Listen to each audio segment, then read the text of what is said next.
আমার নাম জুবাইর কেলিন। আমি ঢাকায় থাকি।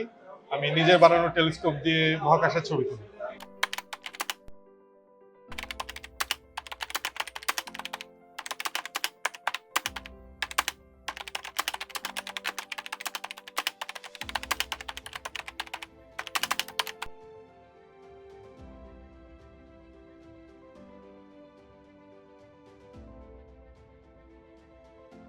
আমার ছোটবেলা থেকে এই আকাশ, তারা এগুলো নিয়ে খুবই ইন্টারেস্ট ছিল।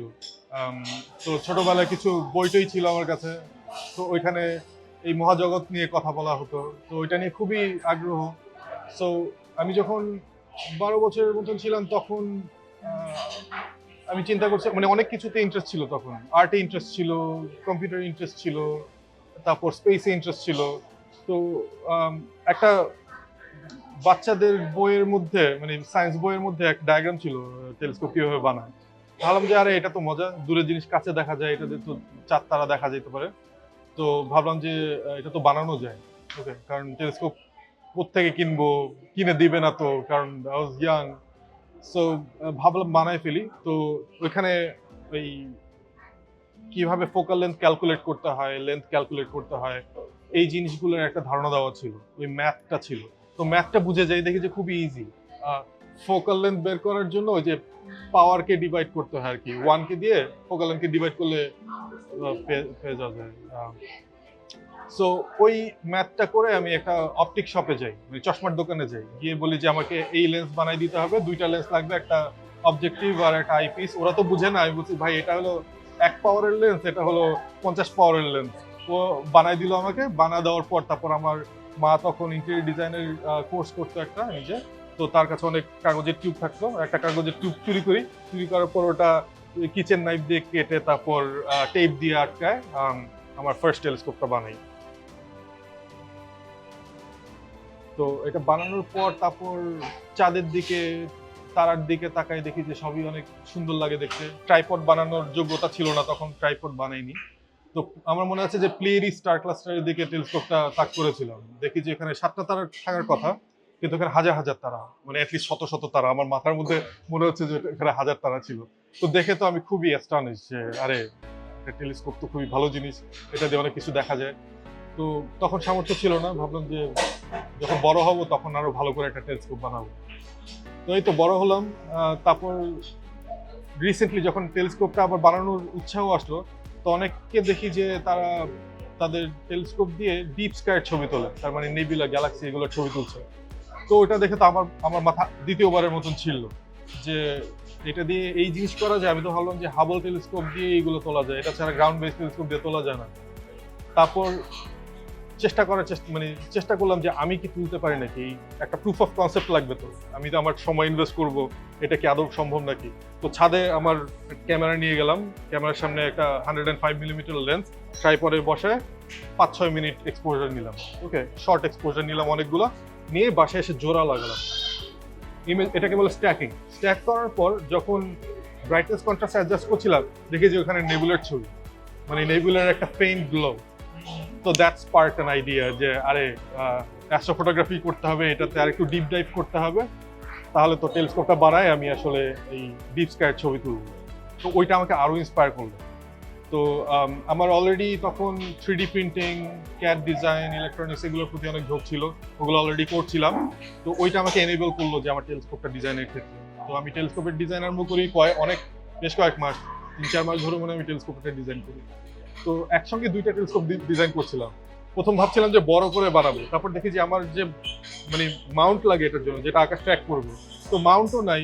আর যেটা আমি কিনতে চাচ্ছি সেটা মানে খুবই দাম কম। তো ওইটা এত বড় টেলিস্কোপ নিতে পারবে না। তো আমাকে টেলিস্কোপটাকে রিথিঙ্ক করে একটা ছোট বানাতে হবে। তো ছোট একটা টেলিস্কোপ বানালাম যেটা আমার মাউন্টে বসানো যায়। আম, তারপর ওটা কাজ শেষ করে হলো ডিসেম্বরের শেষের দিকে 2019। ওই সময় হচ্ছে খুবই মজার বিষয় হচ্ছে যে আমি যখন জাস্ট জোড়া লাগাচ্ছি টেলিস্কোপটা, তো আমার একটা অভ্যাস হয়ে গিয়েছিল যে আকাশের কি অবস্থা, ওয়েদারটা কেমন আছে। তো সকাল হয়ে গেছে, সারা রাত কাজ করলাম, গিয়ে দেখি যে সূর্যটা আধা খাওয়া, তখন একটা পার্শিয়াল এক্লিপস চলছিল। তো আমি তো আরো মজা পেয়ে গেলাম। এই টেলিস্কোপ দিয়ে প্রথম ছবিটা আমার তোলা হলো একটা সোলার এক্লিপসে। সো এখান থেকে যাত্রা শুরু। টেলিস্কোপ কিন্তু খুবই সিম্পল একটা ডিভাইস। যদি আমরা চোখে দেখার টেলিস্কোপ বানানোর কথা চিন্তা করি, যেটাকে বলে ভিজুয়াল টেলিস্কোপ, তো এখানে একটা অবজেক্টিভ লেন্স থাকে আর একটা আইপিস থাকে। ওকে, আমাদের জাস্ট ফোকাল লেন্থটাকে ম্যানেজ করতে হবে, যে অবজেক্টিভ লেন্সের যে ফোকাল লেন্থটা সেটা কত হবে, সেটা ডিফাইন করবে যে আমি কত দূরে জিনিস কত কাছে এনে দেখছি, এটার অ্যাপারচারটা ডিফাইন করবে কত লাইট আমি গ্যাদার করতে পারছি, আর আইপিস যে লেন্সটা আছে সেটা দিয়ে হচ্ছে আমি কতটুকু ইমেজটা ম্যাগনিফাই করছি। ওকে, এই হলো আমার ভিজুয়াল টেলিস্কোপ। ফটোগ্রাফিক টেলিস্কোপ আরো ইজি, কারণ আমার শুধু অবজেক্টিভ লেন্স লাগে আর সেটা ক্যামেরার সেন্সরে ইমেজটাকে প্রজেক্ট করে, সেই ইমেজটা আমরা ক্যাপচার করছি। কিন্তু লেন্সের কোয়ালিটিটা ম্যাটার করে, তখন অ্যাপারচার ম্যাটার করে। অ্যাপারচার যত বেশি হবে তত বেশি লাইট আমি গ্যাদার করতে পারবো। সো ওই ক্যালকুলেশনগুলো মোটামুটি আমি বুঝে ফেলেছিলাম। তারপর আমার শুধু একটা মাত্র প্রতিবন্ধকতা ছিল, লোকালি আমি লেন্সটা সোর্স করতে পারছিলাম না। তো আমাকে চাইনিজ একটা অনলাইন শপ থেকে আমি ওই অবজেক্টিভ লেন্সটা অর্ডার দিই। এটা ছিল হলো 103 মিলিমিটার অ্যাপারচারের একটা লেন্স। ওখানে দুইটা এলিমেন্ট থাকে যাতে কালার কারেকশনটা একটু বেটার হয়। It's not the best, but it's a start. Okay, so ওইটা কিনলাম। আর বাদ বাকি যা মানে যা যা দরকার ছিল আমার টেলিস্কোপ বানানোর জন্য, যেমন ফোকাসারটা আমার নিজের বানাতে হয়েছে ডিজাইন করে, আমি ক্যাট সফটওয়্যারে প্রত্যেক সবকিছু ডিজাইন করি। তারপর টিউবটা আমি হার্ডওয়্যার দোকান থেকে কিনেছি, এটা একটা পিভিসির পাইপ। ওকে, আর কিছু না। এখানে 5 ইঞ্চির আর 4 ইঞ্চির দুইটা পাইপ আছে সামনে আর মাঝখানে। লেন্সের সেলটা 3D প্রিন্ট করা, মানে প্রত্যেকটা পার্টে 3D প্রিন্ট করা। এখানে কিছু মেটাল পার্ট আছে, যেমন ফোকাসারের একটা মেটাল একটা প্লেট আছে, এগুলো আমি নিজেই আমার একটা যে গ্রাইন্ডার বলে অ্যাঙ্গেল গ্রাইন্ডার দিয়ে কেটে আমি ওই জিনিসটা বানিয়েছি। তারপর স্ক্রু এর যে নবগুলো সবই 3D প্রিন্টেড। তো লোকালি মানে 3D প্রিন্টারটাও লোকালি সোর্স, এটার যে ফিলামেন্টটা সেটাও লোকালি সোর্স। কেউ যদি বানাতে চায় রুডিমেন্টারি টেলিস্কোপ, তারা বানাতে পারবে বাসায়। ওই যে আমি প্রথম টেলিস্কোপটা যেটা বানিয়েছি, আমার মনে হয় যে ওখান থেকে সবার শুরু করা উচিত। আমার ফেলিয়ারের একটা গোডাউন আছে। ওকে, যে গোডাউনে আমার সব ফেলিয়ার গুলো থাকে। সো টেলিস্কোপ বানানোর ক্ষেত্রে যদি আমি বলি, আমার প্রচুর ফেল প্রিন্টস আছে, যে প্রিন্ট করেছি ওটা আর লাগেনি আরেকটা প্রিন্টের সঙ্গে। ওকে, কারণ ফোকাসার বানাচ্ছি, ওটার ভিতরে যে টিউব, বাইরের টিউবের সঙ্গে মেজারমেন্টটা ঠিক নেই, এরকম করে আমাকে ওটা ফেলে দিতে হয়েছে, নতুন করে বানাতে হয়েছে। তারপর দেখা গেল যে এই সামনের যে ডিউ শিল্ডটা সেটা বেশি টাইট হয়ে গেছে বা বেশি লুজ হয়ে গেছে, আমার বারবার এটা বানাতে হয়েছে, প্রচুর ফেল করতে হয়েছে আমার।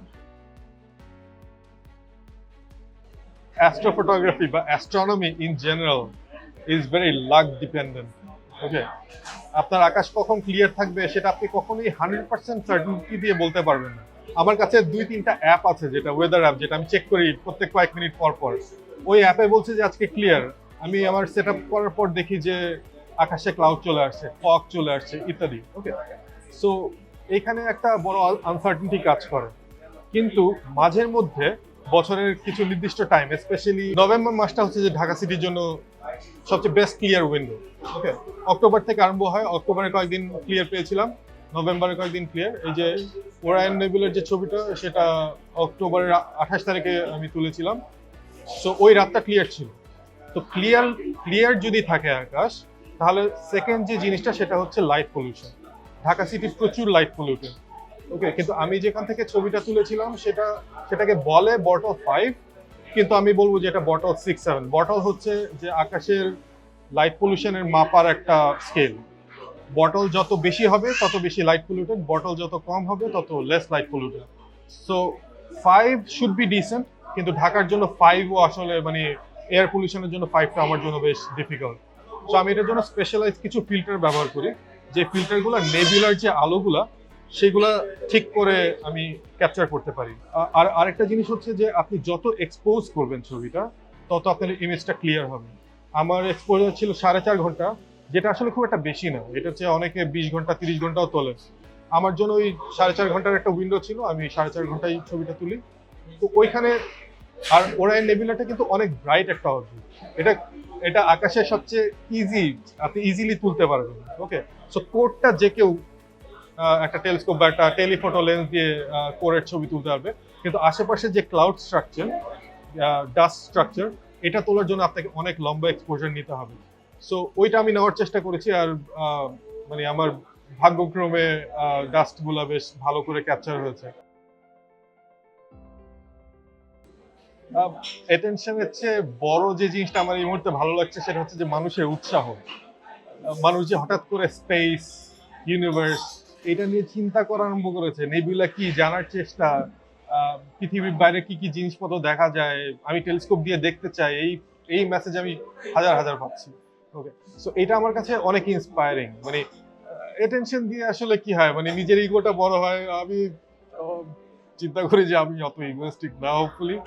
সো আমার ভালো লাগে, আমি খুবই লাকি যে আমি অ্যাটেনশনটা পাচ্ছি লোকালি। আমি চেষ্টা করব যে মানুষকে আমার নলেজগুলো আরো শেয়ার করতে, সেটা ওয়ার্কশপ করে হোক, সেটা কোনো একটা এক্সিবিশন করে হোক, নিজের জায়গা থেকে যদি কোনোভাবে আউটরিচ করতে পারি, আমার নিজের প্ল্যাটফর্মগুলো ইউজ করে যদি এক্সপ্রেস করতে পারি যে আমার নলেজগুলো, তাহলে আমার জন্য খুবই ভালো হবে। ইউরোপিয়ান স্পেস এজেন্সি একদিন আমাকে বললো যে হ্যাঁ তোমার কাজ শেয়ার করতে চাই। আমি বললাম আচ্ছা ঠিক আছে, তো আমি একটা পোস্ট বানালাম, ওরা শেয়ার করলো কুর্তি। আরো কয়েকজন করেছেন, সোনিও করেছে আমার কাজ শেয়ার। যখন নাসা আর্টেমিস নিয়ে কাজ হচ্ছিল, যে ওদের মুন স্ন্যাপে মনে হয় আমার ছবি দেখালো কোনো একটা স্টোরিতে। সেরকম ছোটখাটো আর কি মানুষজন শেয়ার করে আমার কাজ। যদি অ্যাস্ট্রোফটোগ্রাফি নিয়ে উৎসাহ থাকে বা অ্যাস্ট্রোনমি নিয়ে উৎসাহ থাকে, আপনার কিচ্ছু লাগবে না। দুইটা চোখ নিয়ে জন্মেছেন, এই দুইটা চোখিয়ে নাও। ওকে, ইনফরমেশন আছে অনেক। আমি সবাইকে বলবো স্টেলারিয়াম ইনস্টল করে নিতে কম্পিউটারের মধ্যে। ওইখানে দেখতে পারবেন যে কখন আকাশে কোন অবজেক্টটা আছে, তো সেটা আপনি খুঁজে বের করার চেষ্টা করবেন। কনস্টেলেশন কি জানার চেষ্টা করবেন, কোন কনস্টেলেশন কখন দেখা যায়, সেগুলো জানতে কিন্তু অনেক মজা। আর অ্যাস্ট্রো ফটোগ্রাফি আরম্ভ করার জন্য একটা সিম্পল ক্যামেরা বা ফোন দিয়ে অনেক আরম্ভ করতে পারে। যদি আকাশ পরিষ্কার থাকে, আপনার যদি ডার্ক একটা জায়গায় থাকেন, ফোনটাকে লং এক্সপোজার সেট করে তারপর তারার ছবি তুলবেন, দেখবেন যে অনেক মজা মজা জিনিস ক্যাপচার করতে পারছেন। গ্রীষ্মকালে মিল্কি ওয়ে সিজন বলে, তখন আপনি যদি সাউদার্ন স্কাই এর একটা ওয়াইড অ্যাঙ্গেল ছবি তোলেন, ওইখানে মিল্কি ওয়ে দেখতে পারবেন। ওকে, 10 সেকেন্ড থেকে 20 সেকেন্ড এক্সপোজারের মধ্যেই। তো অ্যাস্ট্রো ফটোগ্রাফি আরম্ভ করার জন্য আসলে কিছু লাগে না, সবার হাতে ওই ডিভাইস নিয়ে আমরা ঘুরে বেড়াচ্ছি। আরো যদি ডিপে দেখতে ইচ্ছা করে, তাহলে আর একটু হাই পাওয়ারের লেন্স ইউজ করেন, 50 মিলিমিটার, 100 মিলিমিটার। যখন বুঝে যাবেন টেকনিকটা কি, এক্সপোজার কত সেট করতে হবে, তখন একটা ট্র্যাকিং মাউন্ট কিনে ফেলেন। ট্র্যাকিং মাউন্ট তো খুবই কম দামে পাওয়া যায়, একদম চিপেস্টটা মনে হয় সে $200-300 দাম। ওকে, মানে cheap as in astrophotography অনেক এক্সপেন্সিভ, সো ওই ক্ষেত্রে এই জিনিসটা বেশ চিপ। সো ওইখান থেকে কিন্তু আপনি সিরিয়াসলি শুরু করতে পারবেন, আপনি মিল্কি ওয়ের অসাধারণ ছবি তুলতে পারবেন এগুলো দিয়ে। সো অনেক অপরচুনিটি আছে, ডিমোটিভেশন থাকার কোনো এখানে আমি কারণ দেখতে পাচ্ছি।